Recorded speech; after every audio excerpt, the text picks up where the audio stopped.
this week's vodcast from your Mary Ford Library. I'm Miss Freely, and today we have three very diverse books that have one common theme: crazy, strong women. During this vodcast, we will be discussing a Prince Award winner titled Damsel by Elena K. Arnold, a YALSA Award winner, Dumplin by Julie Murphy, and the nonfiction title #Not Your Princess by Mary Beth Leatherdale and Lisa Charleyboy. Each of these books is anchored by a strong female character or characters without whom there would be no story. Our first book we'll discuss is Damsel by Elena K. Arnold, and I read it as an ebook, so this is my phone, that's the cover.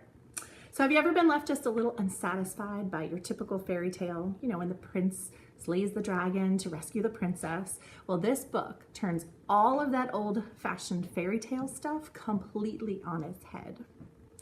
Our damsel, Amma, wakes up on the back of a horse and has no idea how she has gotten there. Even more creepy, she has no memory of anything that came before that very moment. All she knows is what a handsome prince, the guy who supposedly rescued her, has told her, and that it is now her duty to become the queen. So as she comes to explore her new role as the damsel and future queen of this kingdom, Amma struggles to fit into the normal everyday life in the castle. And her future mother-in-law doesn't help the situation by seeming to sabotage Amma and control everything that the prince does. Amma soon begins having flashbacks and realizes that something about the prince's story and her rescue is not quite right. Amma is strong and clever and easy to fall in love with, and this book takes you on an amazing journey where you really feel like you're part of this twisted fairy tale land. The imagery alone could make this a great read, but the plot is so fantastic that you really get sucked right in. Damsel by Elena K. Arnold had me on the edge of my seat and captivated to the very last page. A word of caution: there are some events in the story that occur that may be upsetting for some readers. Some of those triggers include assault, rape, self-harm, and though the events are helped to propel the story forward and are not overly detailed, it is important to note. Our second book, and second crazy strong woman, comes from the book Dumplin by Julie Murphy. Clover City, Texas is that small town that is so oftenly portrayed as being perfectly perfect in every way. Clover City even has the most perfect beauty pageant that has been going on for decades, and almost every girl in town wishes she could be in the pageant and could win the Clover City pageant, including a girl who never even thought of entering before, Willow Dean Dixon. Willow Dean is a smart, funny, creative, and overweight. As a self-proclaimed fat girl, she has always been at home in her own skin, and that is until private school Beau starts to let on that he likes her. When Willow realizes that she also has feelings for him too, she begins to doubt herself. Willow decides that the one thing that will help her get the confidence back is to enter the Clover City pageant. There's one catch. The pageant is run by one of the former beauty queens. The former beauty queen happens to be Willow's mom, who is not happy about Willow's decision to enter. You will find so many things in this book to relate to and will most definitely be left rooting for Willow. With friendship, relationship, and mama dramas, and even a beauty revolution in Little Clover City, a lot of heartwarming and fun moments are packed into the story. One that you'll be sure to love.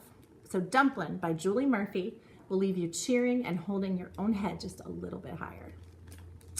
Our third and final book is Not Your Princess, Voices of Native American Women, edited by Lisa Charleyboy and Mary Beth Leatherdale.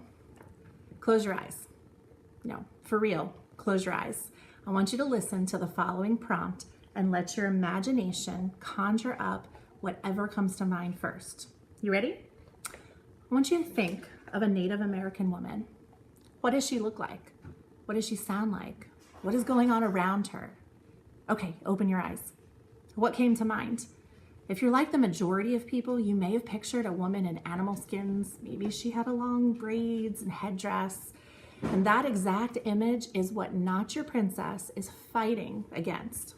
On the first dedication page, Lisa Charleyboy dedicates the book to every Indigenous woman who has ever been called Pocahontas. And throughout the book, the editors bring together stories, poetry, visual art, biographies, all to help challenge our idea of an Indigenous woman. One of the pieces in this work of nonfiction is a statement by Natalie Bertan, a member of the Métis Nation. This statement reads, "We never learned about Indigenous communities in school. My mom never told us about our Indigenous roots. I spent the first 25 years of my life feeling incomplete. Now, almost 25 years later, I still can't help but feel ripped off and angry that my culture was kept from me. It feels like someone has stolen my soul, and I've been working ever since to get it back." This statement just perfectly sums up the purpose of this collection. The poems, stories, and artwork on each page help the reader to reframe their picture of an Indigenous woman, and also works to celebrate the culture and journey as a whole. Through these short stories and paintings, we get a glimpse into the struggle for Native women to find their place in the world and their amazing contributions that they have made to our world, and what life is like on a reservation. Every story, poem, and work of art in this book is an introduction to a young woman's life, and I was left feeling like I had made friends and had a deeper understanding of the sacredness of Native women. So whether you read just a few pieces or dive into Nature Princess and read it cover to cover, you will have your eyes opened and a new appreciation for these strong women. So that's it, friends. Thank you so much for joining me. I can't wait to hear what you thought about each of these books and about each of these crazy strong women. So to recap, our first book was Damsel by Elena K. Arnold. Our second book was Dumplin by Julie Murphy. And our third and final book was #Nature Princess. So thanks again, and I will see you next time.